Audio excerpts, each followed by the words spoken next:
Les amis, nous ne sommes pas prêts, nous ne sommes vraiment pas prêts. Chapitre numéro 36 de Boruto, seulement et uniquement les spoilers, donc si tu ne veux pas te faire spoiler, eh bah tu dégages. Le chapitre sort entre le 20 et le 21 juillet pour nous. Il est même possible que lorsque je parle actuellement, des pages arrivent ou même des nouvelles informations arrivent sur le chapitre.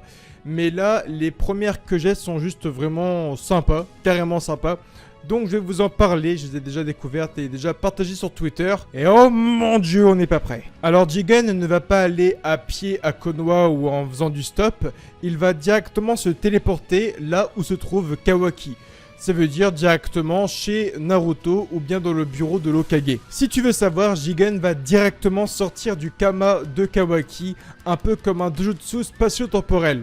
C'est un peu l'idée. Déjà, je me dis, si Jigen se téléporte là où se trouve Kawaki en sortant de son Kama, pourquoi il ne l'a pas fait avant? Pourquoi il a envoyé Delta à Kashinkoji pour récupérer Kawaki, alors qu'il pouvait, lui, directement se téléporter là où se trouvait Kawaki? Déjà, c'est hyper chelou. Au lieu d'envoyer tes sbires et tout chercher un mec, si tu as la faculté de pouvoir te téléporter là où il est directement, bah tu le fais. Enfin, c'est bizarre. Alors, soit il pouvait pas le faire avant pour une raison mystérieuse, soit il lui fallait le chakra de Jubi. En tout cas, il y avait un truc mystérieux.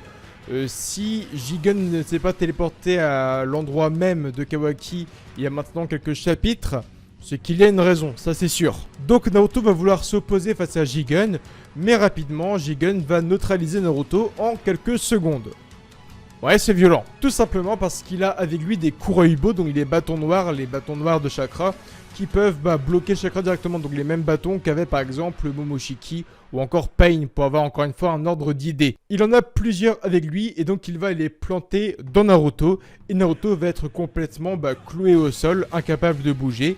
Et là, il a devant lui un Kawaki, un Jigen qui se font face. Et Naruto est juste complètement impuissant. Ça, c'est sympa, c'est badass, ça me fait sourire. J'en ai des frissons rien qu'à en parler. Naruto est impuissant face à Jigen. Mais Naruto va tout de même réussir à s'en débarrasser en les enlevant d'une façon assez mystérieuse. Parce que face à Pain, il était complètement impuissant. Dès qu'il avait ses bâtons noirs, il était un peu cloué au sol. Hein, même face à Momoshiki et tout, il était à genoux, il pouvait plus trop bouger et tout. Là, il arrive à s'en débarrasser, on ne sait pas trop de quelle manière. Mais Naruto va enfin réussir à se débarrasser des Kuroibo pour la première fois du manga sans avoir l'aide de quelqu'un. Ensuite, Kawaki va donc se retourner vers Jigen et Naruto. Et là, il y a une corne qui va se mettre à pousser sur son front. Et c'est la même corne en fait qu'avait Jigen Otsutsuki lors du chapitre numéro 35. Donc là, on se pose plusieurs questions. Est-ce que c'est le fait que Jigen ait traversé Kawaki via son Kama et donné un peu de chakra et donc Kawaki a la même corne qui pousse? Ou est-ce que c'est le fait que Naruto était en fait bloqué au sol, donc impuissant? Et est-ce que pendant ce laps de temps, Jigen n'aurait pas pris le contrôle du corps de Kawaki? Parce qu'on sait que Kawaki était le réceptacle de Jigen. Et est-ce qu'au final, Jigen n'aurait pas pris le contrôle de Kawaki dans ce chapitre d'aujourd'hui? Au final, le chapitre numéro 36 nous montrerait sûrement un Jigen pénétrer le corps de Kawaki. Et donc un Kawaki se retourner, là il y a la corne qui pousse. Et donc on comprendrait une chose, c'est que Jigen a bel et bien pris le contrôle du corps de Kawaki. On apprend également qu'on ne saura pas grand chose sur Sasuke et Jigen, ce qu'il s'est passé, est-ce qu'il y a eu un affrontement ou pas.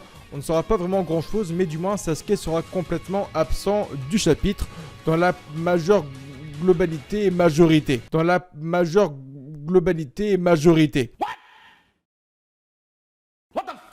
Le chapitre numéro 37 donc du mois prochain nous offrira donc un combat Naruto versus Jigen.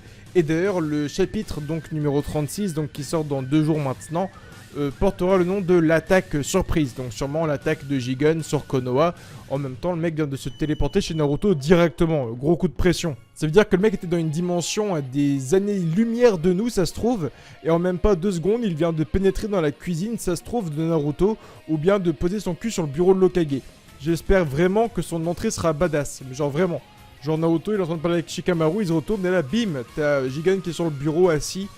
J'espère vraiment que ce sera ultra badass. En tout cas, beaucoup de mystères encore une fois. Pourquoi Kawaki va avoir une corne sur le front? Est-ce que Jigen va pénétrer son corps? Est-ce que Naruto va avoir un peu de combat, un peu d'échange avec Jigen? Est-ce que Kashinkoji est toujours à Konoha? Il va d'ailleurs avoir un combat Naruto versus Jigen. J'ai hâte de voir tout ça. Naruto avait, selon moi, un peu et quelques difficultés face à Delta.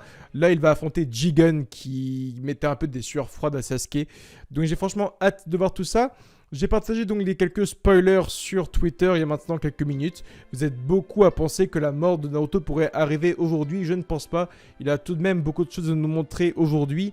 Malheureusement, Boruto est parti à l'extérieur de Konoha à la fin du dernier chapitre. Est-ce qu'il reviendra et retrouvera un Konoha en cendres? Je ne sais, mais alors pas du tout. Ça peut être sympa et un peu dramatique de voir Sarada, Boruto et Mitsuki revenir à Konoha et avoir un village complètement rasé, un Naruto genre torse nu dans les décombres, et apprendre que Kawaki s'est fait enlever par Jigen. Ce serait juste ultra badass. En tout cas, rendez-vous demain ou après-demain pour la review du chapitre numéro 36 de Boruto. Ça va être du lourd, pas mal de choses vont arriver maintenant, j'ai hâte de le découvrir. Je vous fais plein de bisous à toutes et à tous, je vous aime fort et je vous dis à très bientôt pour de nouvelles vidéos d'Atebaso. やめろ。いいんだ、カカシ。俺はもうダメみたいだ。体の右側はほとんど潰れちまって感覚すら